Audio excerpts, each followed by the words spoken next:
தமிழகத்தின் பல்வேறு பகுதிகளில் பரவலாக கனமழை முதல் மிதமான மழை பொழிந்ததால் குளிர்ச்சியான காலநிலை நிலவியது. தென்னிந்திய பகுதிகளின் மேல் ஒரு வளிமண்டல மேலடுக்கு சுழற்சி நிலவுகிறது. இதன் காரணமாக தமிழகத்தின் ஒரு சில இடங்களிலும் புதுவை மற்றும் காரைக்கால் பகுதிகளிலும் இடி, மின்னல் மற்றும் பலத்த காற்றுடன் லேசானது முதல் மிதமான மழை பொழியக்கூடும் என்றும் வானிலை ஆய்வு மையம் தெரிவித்திருந்தது. அந்த வகையில் சென்னையின் பல்வேறு இடங்களில் கனமழை கொட்டி தீர்த்தது. சென்னை எழும்பூர், வேப்பேரி, நுங்கம்பாக்கம், வடபழனி, கோடம்பாக்கம், சூளைமேடு, வள்ளுவர் கோட்டம், தியாகராய நகர், மேற்கு மாம்பலம், புழல், விநாயகபுரம் உள்ளிட்ட பல பகுதிகளில் கனமழை பெய்தது. அத்துடன் புறநகரில் பெய்த மழையால் சென்னை விமான நிலைய வளாகத்தில் தண்ணீர் தேங்கி நின்றது. இதனால் வாகன ஓட்டிகள் அவதியுற்றனர்.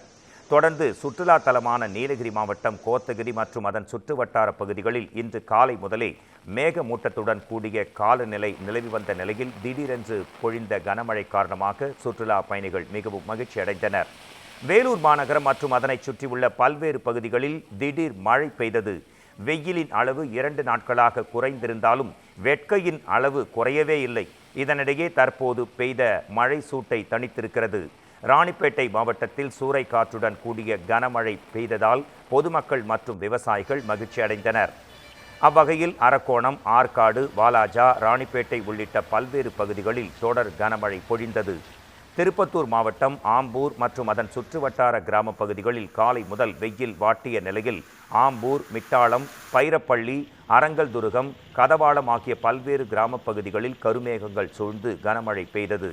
திண்டுக்கல் மாவட்டம் பழனி மற்றும் சுற்றுவட்டார பகுதிகளில் 1 மணி நேரத்திற்கும் மேலாக காற்றுடன் கூடிய பலத்த மழை பொழிந்தது. இதனால் வெப்பம் தணிந்து குளிர்ந்த காற்று வீசியதால் பொதுமக்கள் மிகவும் மகிழ்ச்சி அடைந்தனர். மதுரையில் கடந்த 3 நாட்களாக வெயில் வாட்டி வதைத்து வந்த நிலையில் கருமேகங்கள் சூழ்ந்து மதுரை மாநகரின் பல்வேறு பகுதிகளான கீழவாசல், பெரியார் பேருந்து நிலையம், கோரிப்பாளையம், தல்லாக்குளம், அண்ணா பேருந்து நிலையம், மாட்டுத்தாவணி உள்ளிட்ட பகுதிகளில் இடியுடன் கூடிய கனமழை பெய்தது.